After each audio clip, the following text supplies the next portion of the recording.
Welcome to Homekeepers. Come right on in, my friend. This is the first time you've kind of just surfed past us. Hope you'll stay here. I really do. God bless all you who watch us regularly. We appreciate it.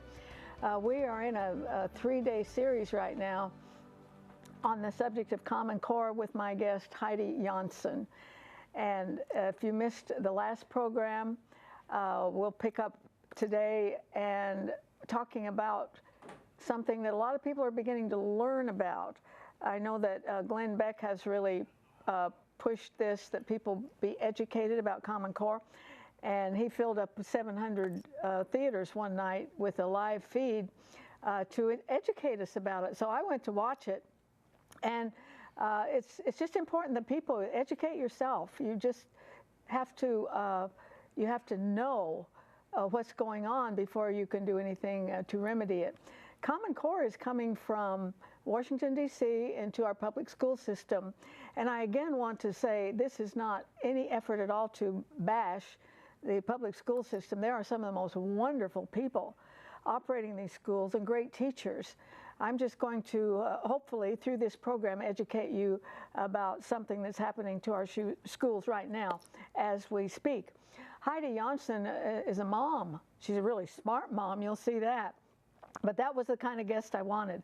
I did not want an administrator or somebody, you know, from the school board. I wanted somebody who had done their own grassroots homework about it. And so this is our second installment on this subject. And today you're going to find out, kind of follow the money trail. Big business is involved in this. And also, they're going to be collecting data on your child from kindergarten until forever. A lot of things to be concerned about, so just stay right with us. And if you didn't meet Heidi on the last program, I think you're going to find that she'll really hold your attention today. And I'm going to join Stephanie for what I call one of our weird recipes. We kind of seek those out. And I'm going to keep it a surprise till I get over there to talk to her and watch her put it together, because there's only 2 ingredients, so it only requires one person, really. But before I do, again, we are viewer supported. I am asking you to contribute to this ministry where we try very hard to educate you on just about everything in life, really. And I'm not a good money raiser, you can probably tell that, but if you would give and you feel the Lord has prompted you to, and use a credit card, 1-800-229-0059, or that address is on your screen, Box 6922, Clearwater, Florida 33758. I have a strong hunch that many have intended to do this. This is the day. Let's do it. So here we are. You know, if we could collect enough weird recipes. We could have a weird recipe cookbook. Yeah. Gail Ross was the first one to bring on a 2-ingredient kind of, it was a cake, yeah. Mm-hmm. I think it was a cake box and 7-Up or something. Yep. Yeah, 7-Up yeah, cake, yep. Yeah. Okay, this is just as odd. Is very interesting. Mm-hmm. So this is ice cream, mm-hmm. full-fat ice cream. Don't get the low-fat or anything like that. And self-rising flour. I want to meet the people who think these up. I mean, do you think they can't sleep at night and they get all these ideas? All these ideas, because, well, you got to figure ice cream, you know, it's cream, it has a fat in it, it has everything you need. Pretty brilliant, actually. So you got butter pecan ice cream. Uh-huh. I think I might try vanilla at home just to see what the difference. Well, now, this is definitely something you might have in your house all the time, mm-hmm. is some ice cream in the freezer and some self-rising flours. Mm-hmm. Yep, required. I know this is difficult. Here I go. But whoever thought of this, and if you're watching the program, please let us know.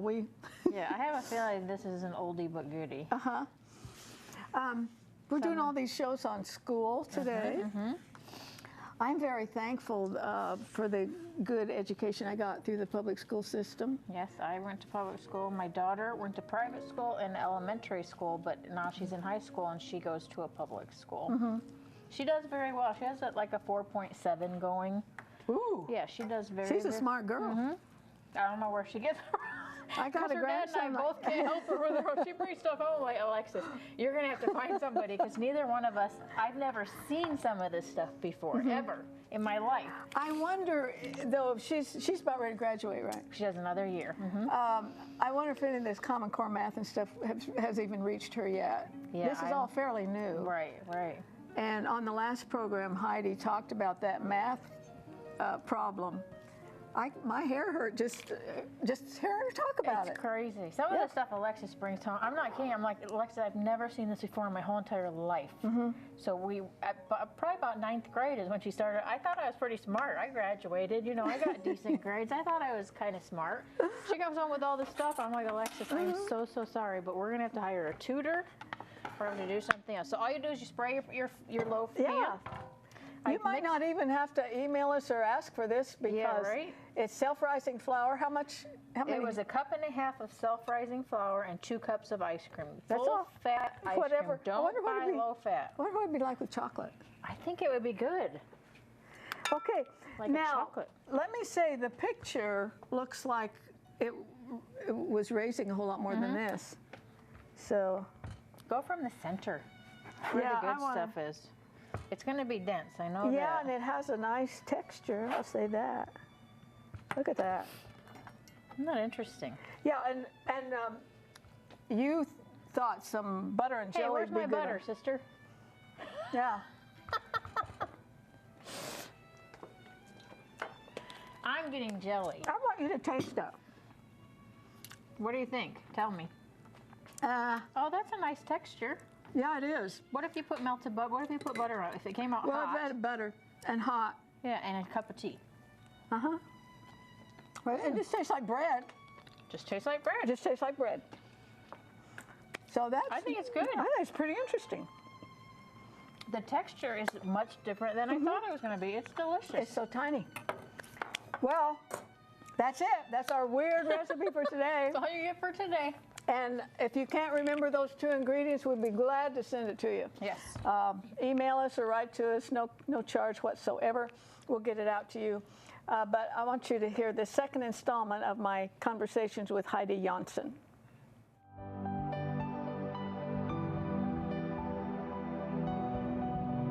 If you would like a copy of today's recipe, just write to the address on your screen, or you can email your request to arthelene@rippy.org.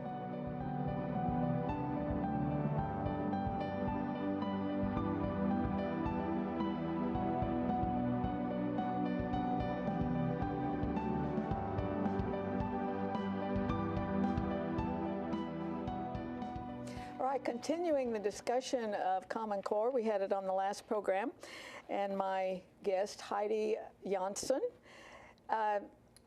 She's an interesting gal. She's an opera singer, and she's kind of going up there in Mary Kay. I've been very much aware of Mary Kay for years. A wonderful, wonderful company, isn't it? It is.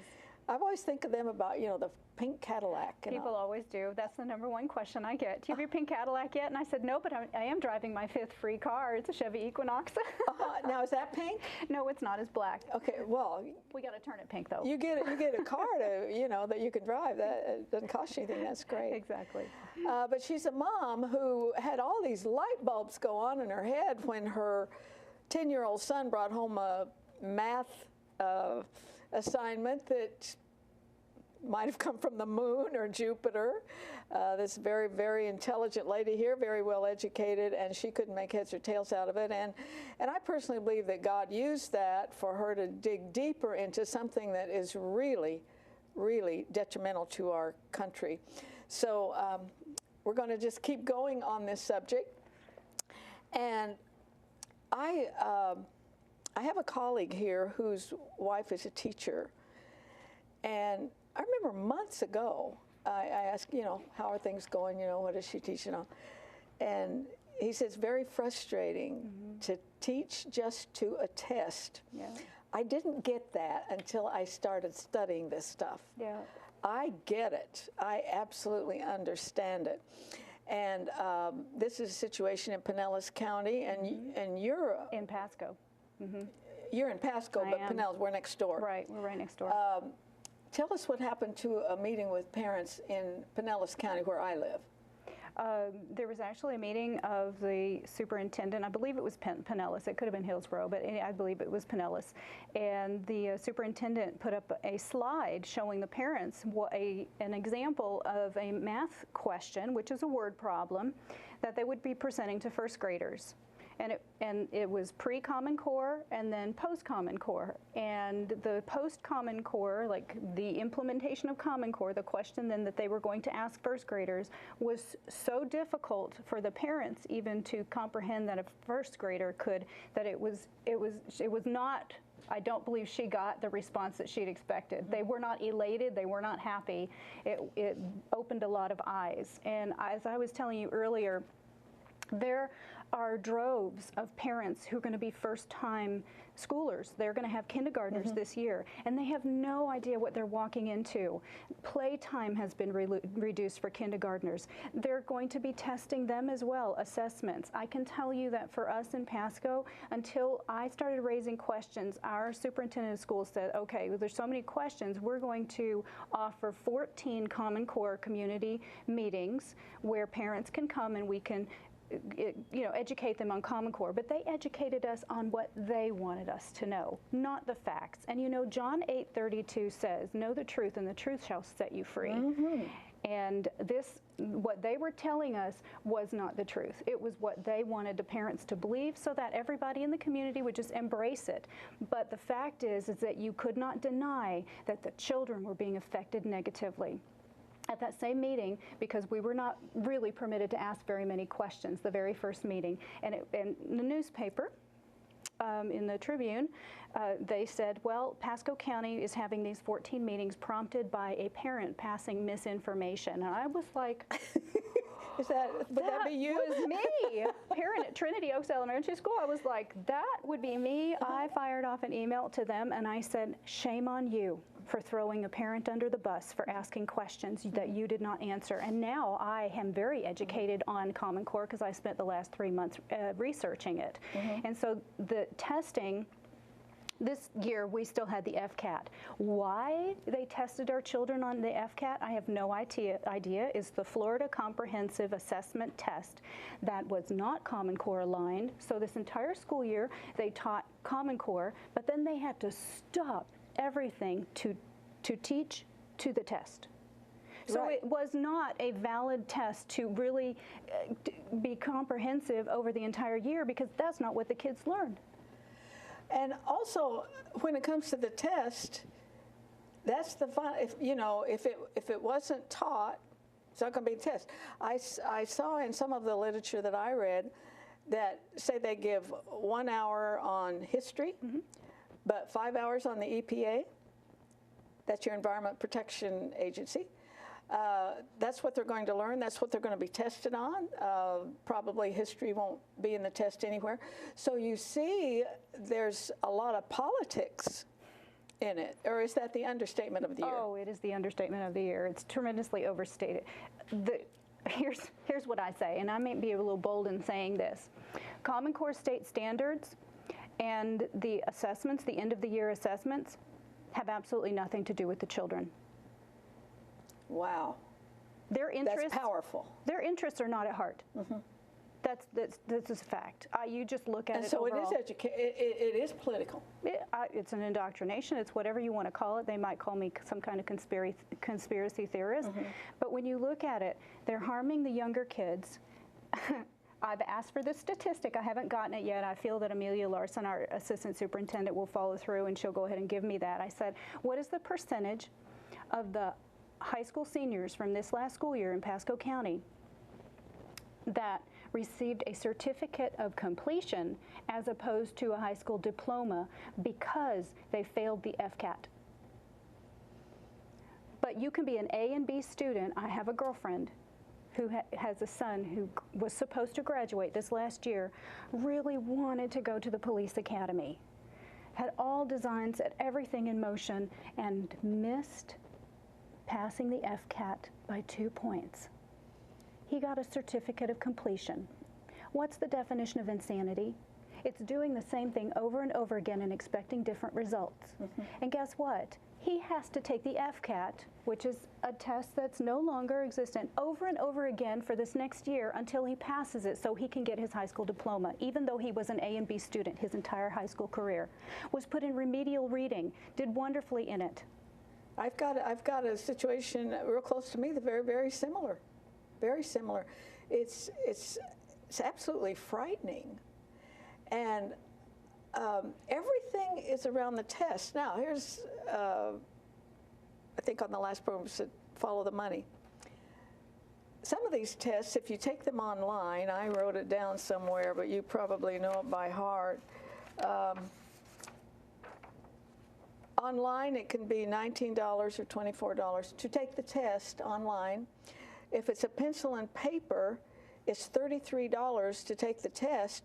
And if some children have to take them over and over, that's quite a bit of money. And I think I went through school and some college, never ever paid to take a test in class. And where does the money go? Exactly. Do you know? Oh, it lines the pockets of the large corporations. Let's talk about Pearson, that has a monopoly on writing curriculum, producing these kind of assessment tests, not only in the United States. Pearson is a British company. They're global. So yes, so they have a monopoly worldwide. Then you have McGraw-Hill, you have the others, Houghton Mifflin. They're all somehow tied to Pearson. I have a flow chart that will just blow your mind that shows you how the different private sector, huge corporations have bought into this. The largest, of course, is the Gates Foundation. Bill Gates, he initiated it. He fronted a boatload of this money. That's where the money came from for Race to the Top that went to the individual states. Yes. And so the money for the test, why would it cost $33 to take a test with a pencil and paper? Because they have to have someone, yeah, exactly. Are they feeding it in? I thought those were Scantron. Yeah. And then you have the ones that have to be scored by a person. Okay, everything's global, and as we're talking about this, we've almost lost our southern border as thousands are pouring in. And this is all about global. Am I a conspiratorialist by thinking this is another way to get rid of American sovereignty? I believe that in our current administration that the strength of the United States has definitely been hampered. And so if we are equal to everybody else and not any more powerful than anyone else, I mean, and not exceptional. Right. Who were all of the scientists of the past? Who were the inventors? Where did the light bulb come from? Who invented the car? Where did the airplanes come from? Who were the inventors? My thing is the US of A. Yes. So why are we all of a sudden, our children, their IQs are not as high as they used to be, maybe 50 or 60 years ago? How is that possible? Did you put something in our food to make all the kids dumber and that's why the results are? No, they're totally data driven. They are so fanatical about having that end of the year data so they can crunch it, because as David Coleman, Mr. College Board, he says that he felt that the last election was won because of the data and the people who analyzed it and used it. It's so incredibly powerful. That is scary. If you just tuned in, I'm talking to Heidi Janshon, and we have a website up for her. This is a mom who discovered when her 10-year-old son brought home some homework from a public school, correct? A very well-educated woman, as I'm sure you have already observed, couldn't make heads or tails out of the math, and your husband's pretty bright too, and he couldn't either, right? And this is where this was born. I think very typical of a lot of things that America has always been about, and that the Lord can prompt as he just points to someone and hopefully make a difference. But on the last program and this one, we're talking about Common Core, and to be honest with you, it is so involved, it's so fragmented that as I'm doing this interview, I keep wondering what the pieces are. They getting it? The puzzle pieces. But just stay with us, friends. This is very important, and it's important for you to attend every kind of school meeting you can and ask questions. And we can warn you ahead of time that your questions might be not even allowed. I have seen situations on television where they have removed a parent from a school meeting because he asked questions and he kept asking them. Also, I'm not sure this had anything to do with Common Core, but there was a father who stood up and pointed to a chapter in a book that his 14-year-old daughter was assigned to read. It was downright pornographic. And they threw him out of the meeting. Yeah. So it sounds like Gestapo. It sounds like the freedom is gone. Well, I actually have an email from one of our school board members who said that their hands are tied, that the standards come from the state school board. That was their decision. So they're copyrighted, by the way, by the Chief Council of State School Officers and the National Governors Association. They hold the copyright. The copyright of what? Of the Common Core state standards. They cannot be changed. So no state and no local entity, no local district can change them. So our state put a little Band-Aid on it, and they made a couple of additions, like 0.8% additions. They are allowed to make up to 15% on top, but the base standards cannot be changed. They are set in stone. So I asked, what happens after a year when you find out that these standards are not working? How can you change them? Is there a review process? Who's the review committee? Or did they disband? Are they going to pull one together? And who's going to put them together? The Council of Chief State School Officers and the National Governors Association? Where's that going to come from? There's no plan. There's no mention whatsoever that there's a review process. And these were not pilot tested. The standards were not piloted anywhere. I think I want to go back to something that was on the last program, and that is that when we talk about state standards, they're federal. And if they tell you it's the Florida state did this or Mississippi or whatever, that's a lie. It's from the federal government, and the federal government promised the states a lot of money, millions of dollars, if they would accept this, and like wimps, they did. There's other ways. You don't have to accept. Our standards. We did fine with one-room schools. Yes, absolutely. And you maybe attribute it to it got too complicated, or it was too cumbersome, or maybe I don't want to say they were lazy to do it, but as one of our administrators said, if you just make the decision for everyone, then they have to accept it. But if you get a room full of teachers, they're all going to have differing opinions, and the process to create standards will just take that much longer. So they made the decision for us. The teachers have been stripped of their creativity for their lesson plans and so forth, and it gives no room for what the Bible says: train up a child in the way that he should go, that she should go.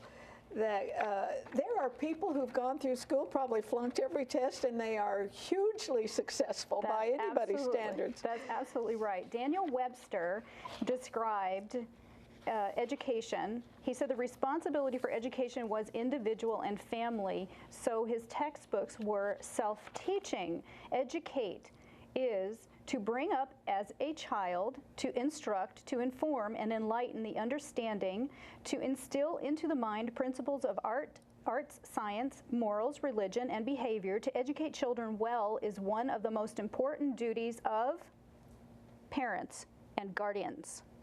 It doesn't say, we have taken and stripped your control of educating your child. Now we decide. We don't even know what the questions are on those end-of-the-year tests. We should talk about the American Institutes of Research, who are writing or have written this new Florida assessment test, which is called the FSA, Florida Standards Assessment. And like we mentioned before, follow the money. If a child flunks it, it's got to take it again. That's another Yeah. $33, $35. You are Yeah. exactly right. Yeah. They have built failure into these exams. If you look at the last 16 years of the statistics across the state of Florida, they are flatlined. There has been no significant improvement. In fact, it's down. America's students rank near the bottom in science and math. 31st in line, science the 21st, math the 24th. They're way, way, way, and this is from the Program for International Student Assessment. So a lot of students are already at the bottom, and this is not going to help, and we're out of time, but Heidi will be on the program with me again on the next program, so don't miss it. But for now, stay with me. I have a couple things to say before we have to say goodbye.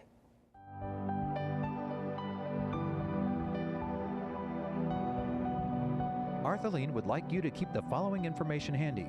You may contact Homekeepers by writing to Homekeepers, P.O. Box 6922, Clearwater, Florida 33758, or go to www.rippy.org. Remember, we always enjoy hearing from our viewers, and we thank you for your support.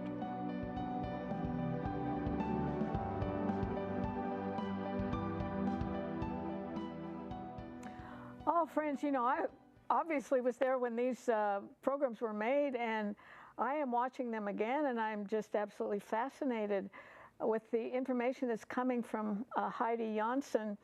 I hope that you had an opportunity to watch the entire interview, and remember, this is our second one, and you can order these programs. That information comes up a little bit later.